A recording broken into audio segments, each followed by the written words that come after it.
Hi, Scout again. This is video 2 of my series about learning how to fly.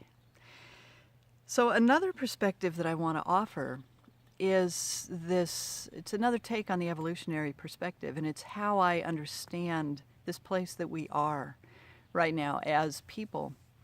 And I think of it, one of the ways I think of it, besides the mayflies, which I talked about in the last video, I think about it in terms of the worlds we're moving through.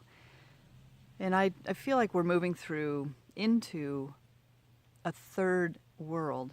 The first world having been when we were just a part of nature. We were unconscious. We were not self-conscious, not self-aware.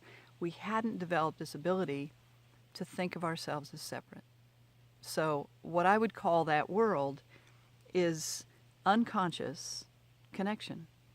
We were just like the gazelles and the deer and the mayflies and everything else. We were just following life's impulses and doing what we did and not thinking about it. Then we gained this ability to see ourselves as separate, to understand ourselves as an individual, to become self-conscious, to develop our human consciousness, which, you know, other species may well have done. The thing is, we haven't gotten smart enough to contact them or communicate with them, the whales and the dolphins, and who knows? I don't know. There may be species out there. It's not salient to this conversation because we don't know how to get in touch with them or ask them their advice. And we're not all that good yet at asking that advice. So it's kind of, we're still at the point where we feel, at least, like we need to figure it out ourselves. And I think to a certain point that is true. So we're in what I think of as the second world, which is conscious, but disconnected, seemingly separate. Of course, that is an illusion. We are part of nature, we are part of the system, we are part of the web, but we have this very deep, visceral belief that we're not, that we're separate, that we're special, that we're different. And in evolutionary terms, that's actually a very important distinction because we actually we're both. We are separate individuals, at least carrying the one way of looking at the world. We are separate individuals. I clearly am me, you clearly are you. And yet, as science is showing us, we are all one. We are all energy. There is no question that we are not separate. So having come to this bigger realization, now we're trying to learn this piece. How do I function as an apparently separate individual and an individual who likes being separate? I like being myself. I like being able to do this life as myself, not as you, not as anybody else. So we're figuring that out. So that is the second world, which I would call conscious disconnection. Separateness. What I see us at is the juncture.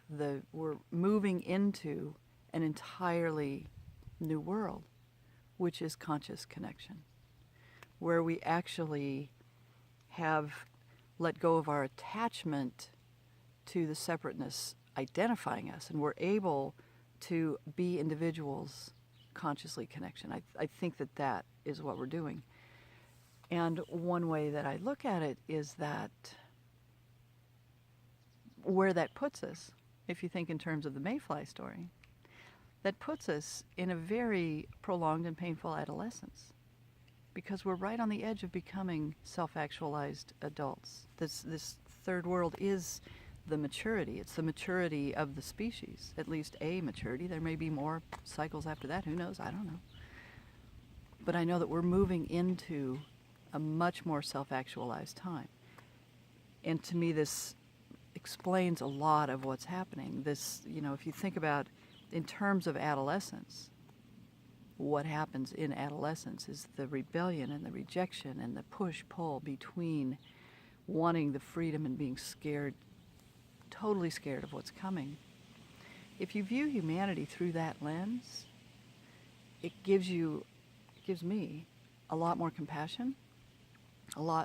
It's a way of telling the story that opens up my ability to have compassion for everyone, for myself, and to just relax into being part of this evolution instead of being the adolescent fighting it and being scared of it. It gives me a way to think about it that's not so scary.